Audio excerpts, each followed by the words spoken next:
మయాంక్ చందన్పూర్ గ్రామంలో తన భార్య రచన అలాగే ఇద్దరు పిల్లలు చేతాలి ఇంకా చేతన్తో కలిసి ఉండేవాడు. తను అదే ఊరి పోస్టాఫీసులో పనిచేసేవాడు. 8 నెలల క్రితం అతని పెద్ద కూతురు వర్ష ఆరోగ్యం పాడైన కారణంగా ఆమె చనిపోతుంది.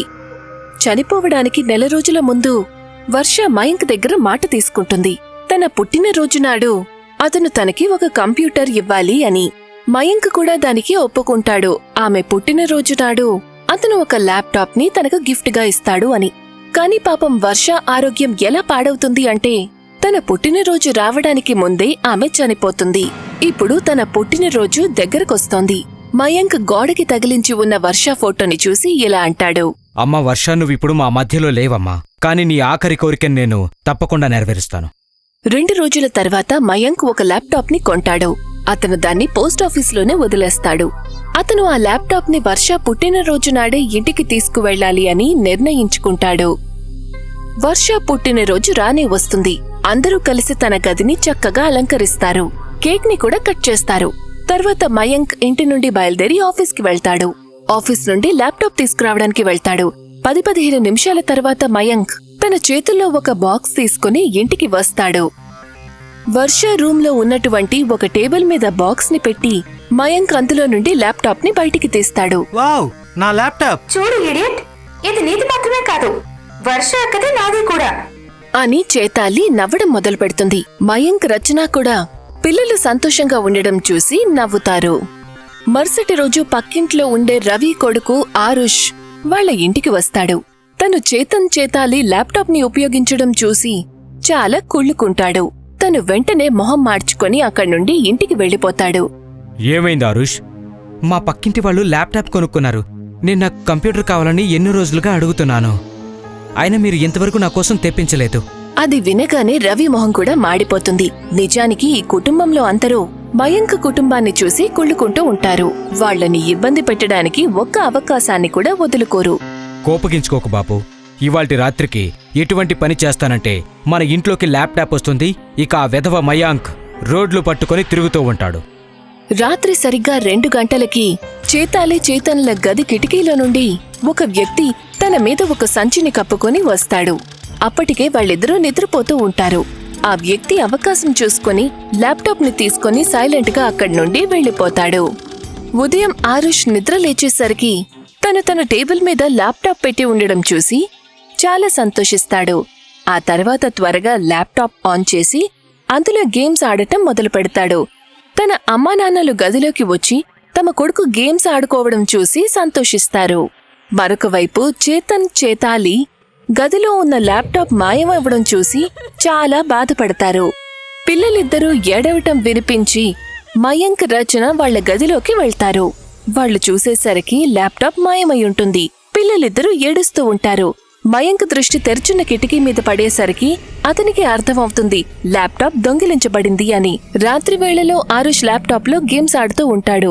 అంతలో ల్యాప్టాప్ ఆఫ్ అయిపోతుంది. అరే, దీనికేమైంది అనుకుని తను ల్యాప్టాప్ ని మళ్లీ ఆన్ చేయడానికి ప్రయత్నం చేస్తాడు. అందులో నుంచి ఒక భయంకరమైన గొంతు వినిపిస్తుంది. అది విని ఆరుష్ పూర్తిగా భయపడతాడు. వెంటనే అమ్మను పిలుస్తాడు. మమ్మీ! వస్తున్నాను బాబూ, బహుశా తనకి బాగా ఆకలేస్తున్నట్టుంది. అలా అనుకుని మమ్మీ తన టేబుల్ మీద నూడిల్స్ ప్లేట్ ని పెడుతుంది. తర్వాత అక్కడి నుంచి వెళ్లిపోతుంది. ల్యాప్టాప్ ఆన్ అయ్యి మామూలుగా పనిచేయడం మొదలు పెడుతుంది. ఈ శబ్దం ఎక్కడి నుంచి వచ్చింది అనుకుని తను నూడిల్స్ ప్లేట్ ని తీసుకుని ఫోర్క్ తో తీసుకుని తన నోట్లో పెట్టుకోబోతూ ఉండగా ల్యాప్టాప్ నుండి ఒక వెలుగు వస్తుంది. అది ప్లేట్ మీద పడుతుంది.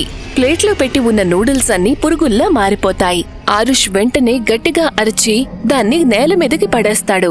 తన అరుపు వినగానే వాళ్లమ్మ గదిలోకి వస్తుంది. నూడిల్స్ నేల మీద పడి ఉండడం ఆమె చూస్తుంది. ఆమెకు బాగా కోపం వచ్చి ఆరుష్ చెవి పట్టుకుని ఇలా అంటుంది. ఒకవేళ నీకు తినాలని లేకపోతే వద్దని వదిలేయచ్చు కదా, అంతేకాని నేల మీద ఎందుకు పడేశావు?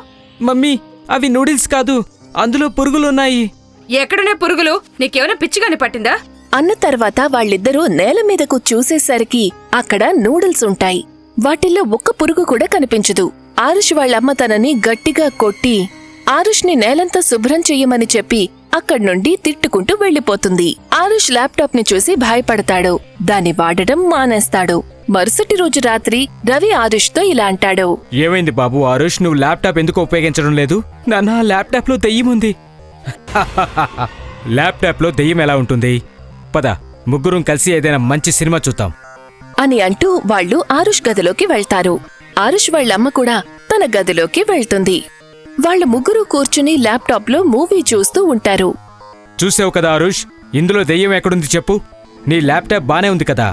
ఇప్పుడు ఆరుష్ భయం కూడా పూర్తిగా పోతుంది. అవునాన్న, మీరు చెప్పింది నిజమే. ఇవాటి నుండి ప్రతిరోజు ఈ ల్యాప్టాప్లో గేమ్స్ ఆడుకుంటాను. ఉన్నట్టుండి ల్యాప్టాప్ స్క్రీన్ మీద ఒక భయంకరమైన అమ్మాయి కనిపిస్తుంది. అది చూసి వాళ్ళ ముగ్గురు భయపడిపోతారు. బాబు బాబు ఆరుష్, ఈ ల్యాప్టాప్ ని మూసేయ్. అంతలో ల్యాప్టాప్ లో ఉన్న ఆ అమ్మాయి బయటికి వచ్చి వాళ్ళ ముగ్గురు వైపు రావడం మొదలు పెడుతుంది. ముగ్గురు భయపడి ఒకరినొకరు గట్టిగా పట్టుకుని కూర్చుంటారు. నా కుటుంబాన్ని ఇబ్బంది పెట్టడం అంటే మీ ముగ్గురికి చాలా సంతోషం కదా. ఆ గొంతు వినగానే వాళ్ళు ముగ్గురు ఆ ఆత్మను గుర్తుపడతారు. వర్ష, నువ్వు చనిపోయావు కదా? నేను వర్ష ఆత్మని. ఈ ల్యాప్టాప్ నా పుట్టినరోజు బహుమానం. నీకసలు ఎంత ధైర్యం ఉంటే దీన్ని దొంగిలించి మీ ఇంటికి తీసుకొస్తావు? దయచేసి మమ్మల్ని క్షమించు. నేను ఇప్పుడే ఈ ల్యాప్టాప్ ని మీ ఇంట్లో ఇచ్చేసి వస్తాను.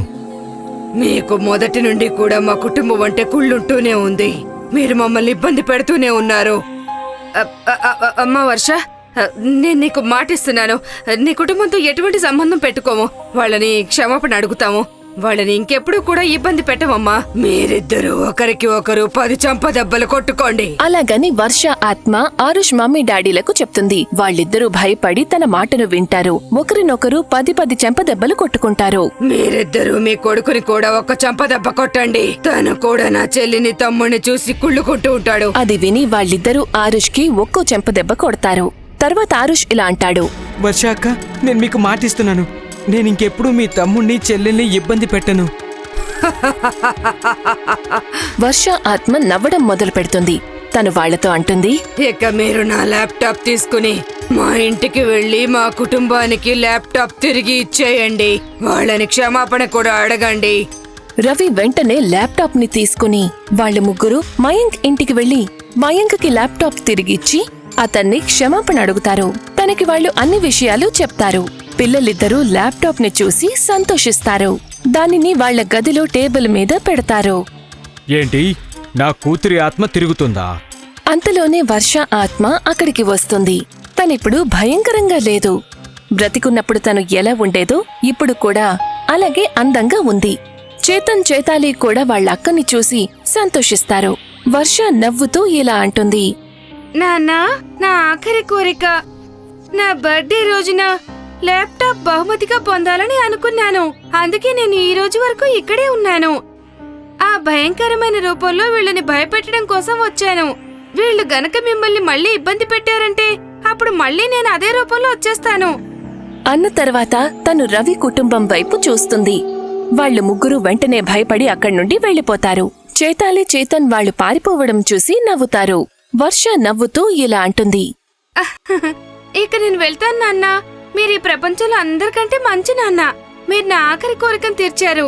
లవ్ యూ నాన్నా అంటూ వర్ష ఆత్మ అక్కడి నుండి మాయమైపోతుంది. ఇక చేతన్ చేతాలి ఇద్దరూ కలిసి ల్యాప్టాప్ లో గేమ్స్ ఆడుకుంటారు.